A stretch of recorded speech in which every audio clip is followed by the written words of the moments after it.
Nous autres, on a été vraiment touchés par le COVID, parce qu'on a eu des cas dans l'usine parmi nos employés. Là, on était en rodage, si on veut, au début de la production.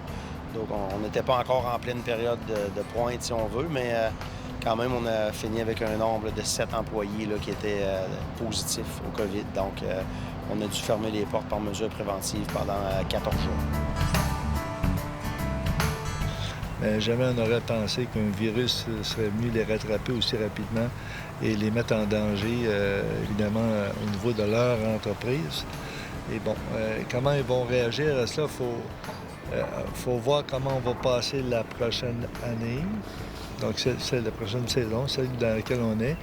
Mais il faut regarder aussi, il faut penser aussi qu'on va être dans ce genre de situation-là pour un bon bout. J'étais loin de m'imaginer, à un moment donné, qu'on aurait à subir ces répercussions-là par rapport à toute cette pandémie-là. Normalement, la pêche commence le 1er avril. On est à la mi-mai. La moitié des bateaux sont encore en cale sèche. Puis, on a de sérieux problèmes au niveau de la mise en marché et tout ça, d'écouler les stocks quand la pêche va commencer. Donc, ça nous affecte au plus haut point. J'ai jamais vu ça. Je pensais jamais de vivre de mon vivant une chose semblable.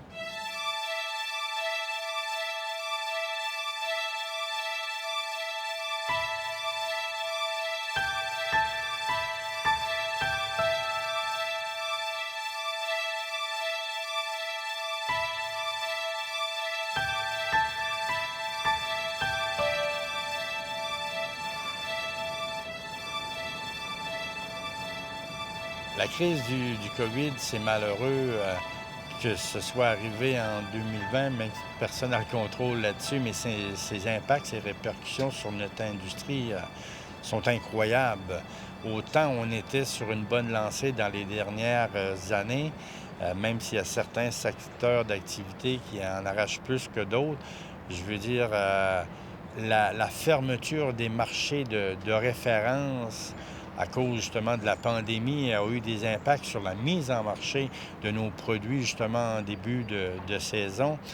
Écoutez, quand vous avez quand votre partenaire économique provincial est celui des États-Unis, votre destination numéro 1 de mise en marché, et que tout son réseau de la restauration, de l'hôtellerie, des croisières et des casinos est anéanti en raison de la pandémie, ça a des répercussions là. Pour nous, le Québec maritime, qui devons concurrencer des volumes beaucoup plus importants provenant des maritimes. Alors, on se retrouve toutes sur des marchés qui sont peu ouverts. Donc, la demande, avec le confinement, ça a des effets, je dirais même désastreux, parce que ce qu'on observe depuis le début de la pêche printanière, c'est des baisses de prix qui sont vraiment importantes, peu importe les espèces, que ce soit au niveau du homard, que ce soit au niveau du crabe des neiges, au niveau de la crevette. Donc, on espère juste que la situation va s'améliorer le plus rapidement possible.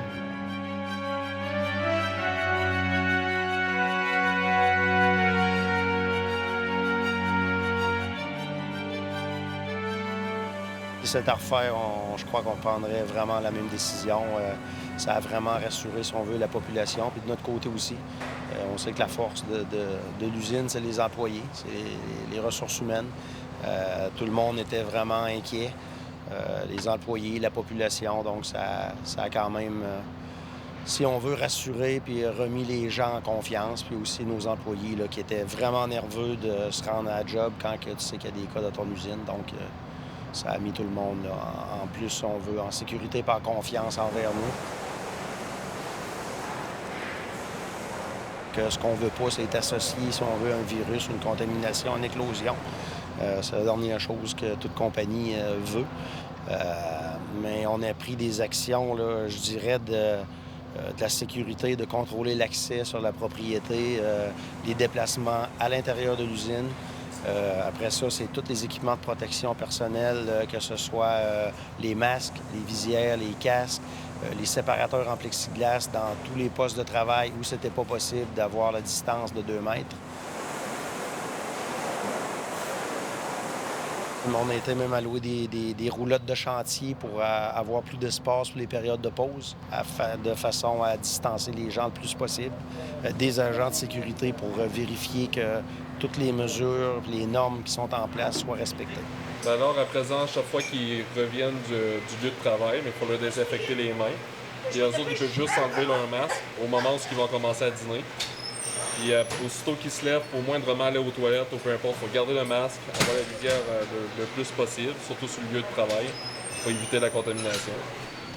C'est des frais supplémentaires pour une compagnie comme la vôtre? Oui, c'est des gros sous, mais c'est de quoi qu'on n'avait pas le choix. C'était, je dirais pas une question de vie ou de mort, mais pour la rentabilité et pour aussi rassurer les employés, nos clients, nous-mêmes, on n'avait vraiment pas le choix de procéder et d'aller de l'avant avec ces mesures-là.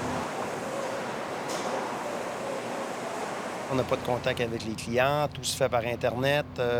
Fait que là, on sait que le niveau de spéculation puis de prédiction puis de tout est complètement... les prédictions sont faites à partir de n'importe quoi. C'est un phénomène qu'on n'a jamais eu à faire face, puis c'est l'inconnu. T'sais, normalement, les marchés évoluent, si on veut, on peut les suivre au mois, à la semaine.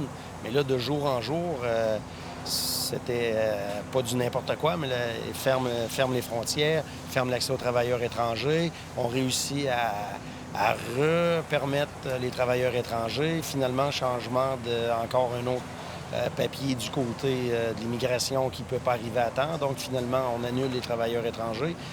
Tout ça, ça se passe en 2-3 jours. Fait qu'une journée, t'es là, le lendemain, t'es pas. Au final, t'es pas. Donc, il fallait s'habituer. Là, c'était pas des mois qu'on avait. Puis on sait que les travailleurs étrangers, il faut prévoir le coût 1 an à l'avance. Arriver avec un nombre, 1 an à l'avance. Puis là, dans 4 jours, t'es pas. Donc, c'est vraiment là, une situation de crise là, qui est du jamais vu, en tout cas que j'aurais jamais imaginé voir.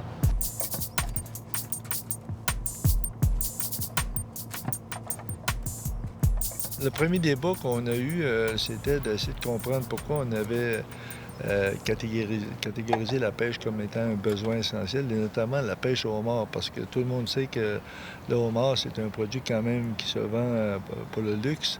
Hein, et c'est festif. Donc, nous, on ne pensait pas qu'on aurait été obligés d'aller pêcher pour nourrir la population. Alors, ça a été le premier débat qu'on a eu avec les différentes instances ministérielles et gouvernementales du Québec et du Canada. Et comme ils avaient pris la décision, bien, on a dû faire avec. Le deuxième problème qu'on avait, c'est compte tenu de l'ampleur mondiale de la crise, il fallait bien admettre que les homards, il fallait quelqu'un pour les manger. Là, et selon notre avis, tant et aussi longtemps que les restaurants resteront fermés en Amérique du Nord, hein, parce qu'il faut le dire, les restaurants sont tous fermés en Amérique du Nord. Et bien, on va avoir de la difficulté à vendre du homard sur le marché, puisque ce secteur d'activité-là, ça correspond à 80 de l'écoulement de tous les homards pêchés dans les maritimes et au Québec.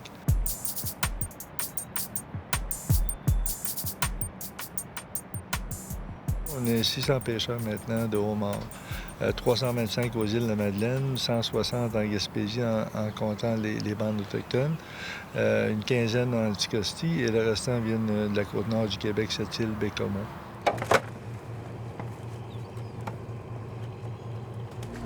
Et on pense que 4 $ la livre, c'est pas là où ça va s'arrêter.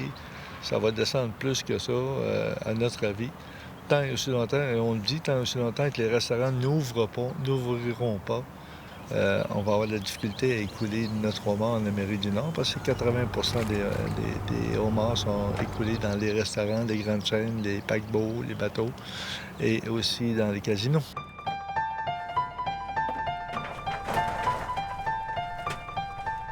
Si tout le quota est capturé, donc on devrait environ être en mesure de transformer entre 8 et 9 millions de livres là, chez nous.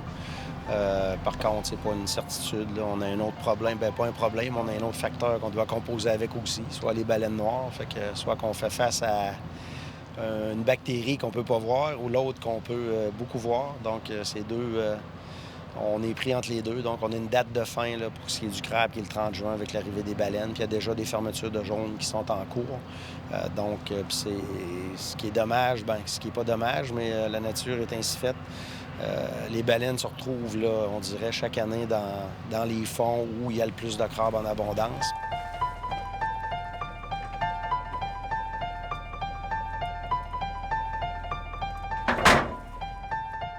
Là, à l'heure actuelle, la pandémie, c'est pas un cadeau. Puis on va probablement passer au travers. À un moment donné, ils vont trouver un vaccin, tout ça. Mais il reste que ça touche toutes les flottilles, tout le monde. Vous savez, en Europe, partout, les restaurants, toutes ces choses-là, comme ici au Québec, en Gaspésie, tout est fermé. Tout est paralysé. Même s'il y a un crevettier qui s'en va après demain matin, là, par rapport à la situation actuelle au niveau de la mise en marché, ça donne rien du tout. Ils ne pourront pas la vendre. Le homard, ils ont des problèmes. Le crabe, ils ont des problèmes. La crevette, on a de sérieux problèmes aussi. Le problème, moi, se situe à un autre niveau, c'est que la problématique vient du fait qu'au Québec, on ne mange rien. On ne mange pas de poisson au Québec. Si on avait un marché local pour faire grouiller un peu l'industrie, bien, on ne serait pas marché comme on est là. Là, on dépend des Chinois, des Japonais, des Américains et tout ça. C'est comme pas normal. Ça fait trop longtemps qu'on est comme ça. Moi, je me dis qu'à un moment donné, là, je pense qu'on va tirer des leçons extraordinaires de toute cette pandémie-là, de cette conjoncture actuelle-là.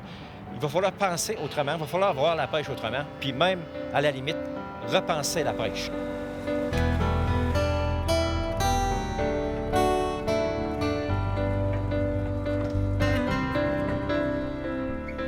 C'est certain que ça affecte tous les produits, là, que ce soit fruits de mer ou autres, mais dans notre cas plus particulièrement, si on parle du crabe ou encore du homard, le crabe, on avait la chance de démarrer la saison avec des inventaires qui étaient quand même assez bas, faibles, donc autant que ce soit du côté japonais ou américain, qui est le plus grand marché là, pour le crabe, les États-Unis.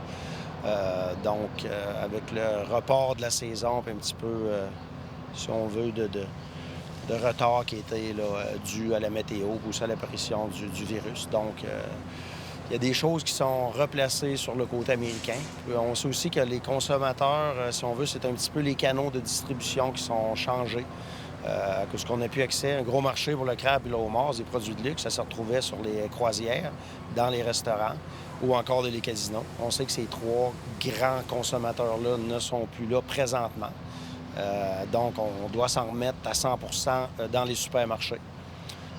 Donc, on sait que les supermarchés, par exemple, sont en pleine, pas effervescence, mais c'est un achalandage, surachalandage, si on veut, là, qui se produit, là. Les consommateurs se dirigent, se tournent vers les produits de luxe dans les supermarchés. Puis on était chanceux jusqu'à date. On est à peu près à 40 là, de la saison, là, je dirais, dans le crabe des neiges maintenant. Puis le produit, c'est certain qu'on n'est pas des niveaux où on se retrouvait l'an passé, on aimerait être, mais c'est quand même des niveaux qui sont viables pour l'industrie et pour les travailleurs.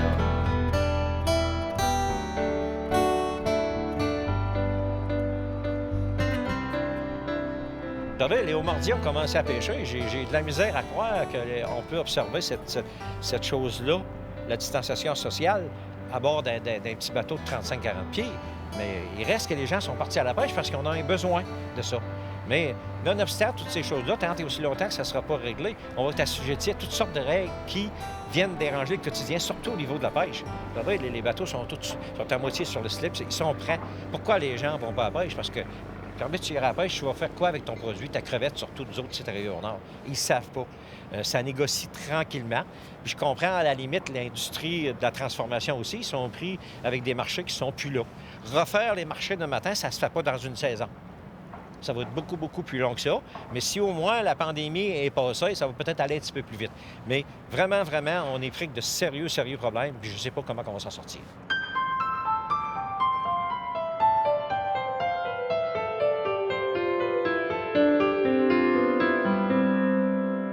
Pour la part canadienne, c'est près de 180 millions de livres de homard qui est capturé annuellement.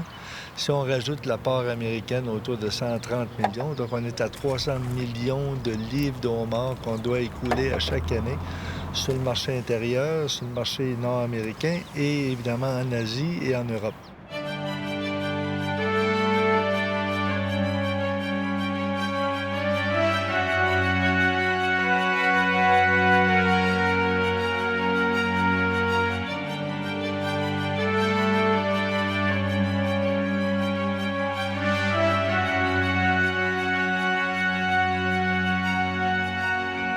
Si ça va assez vite pour passer cette crise-là, puis qu'on parle de moins en moins de la pandémie, puis qu'on a un vaccin et tout ça, moi, je pense que ça va être so much.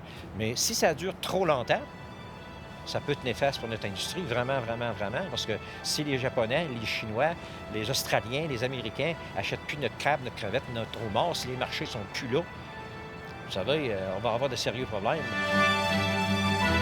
Par expérience, je me rappelle la crise de 1990, elle a duré 4 ans, 90-94. Avant de rétablir le prix au niveau qu'il était avant la crise. Et pour la crise de 2007-2013, ça a duré 6 ans pour pouvoir rétablir le prix aussi d'avant cette crise financière-là. Alors moi, je pense qu'avec l'ampleur de la crise actuelle, ça va prendre beaucoup plus de temps. Là. Je ne pourrais pas dire combien de temps, mais ça va prendre beaucoup plus de temps. Avec l'absence de marché ou encore très limité, ça fait énormément mal. C'est un pas en arrière important qu'on vient de subir en 2020. Il y a d'autres secteurs qui s'en sortent quand même un peu mieux. Je pense entre autres au niveau du crabe des neiges, même si là aussi, comme le homard, ça risque d'être des reculs de 30 à 40 % et plus de la valeur marchande hackée en bout de ligne en fin d'année. Donc, il va y avoir des impacts vraiment importants en termes de rentabilité, tant au niveau de la capture, de la transformation. Ça change la vision, si on veut, des choses, mais d'un autre côté, ce virus-là fait en sorte que ça apporte des nouvelles opportunités qu'on pensait même pas qui étaient accessibles. Je suis un optimiste, fait que je vais continuer de voir ça de façon du bon côté des choses, mais non, je pense qu'il va y avoir d'autres opportunités qui vont se présenter. Il y a des consommateurs qui vont découvrir ces produits-là en épicerie. La demande, j'ose croire, va peut-être être meilleure après. À date, même les inventaires de crabes sont quand même assez relativement bas quand même. Fait que si on pense qu'il y a une reprise, on fait juste penser à Las Vegas qui repart avec les casinos, tous les buffets. On sait que les buffets, par contre, ça risque d'être plus difficile là, après la pandémie. Les consommateurs vont être un peu plus frileux envers ces genres de restauration-là, mais qui sait. Mais on sait que quand les croisières vont partir, les casinos, tout, puis il n'y a pratiquement pas d'inventaire en stock, fait qu'il risque de se créer des ouvertures pour le marché, je pense, pour des produits de luxe encore.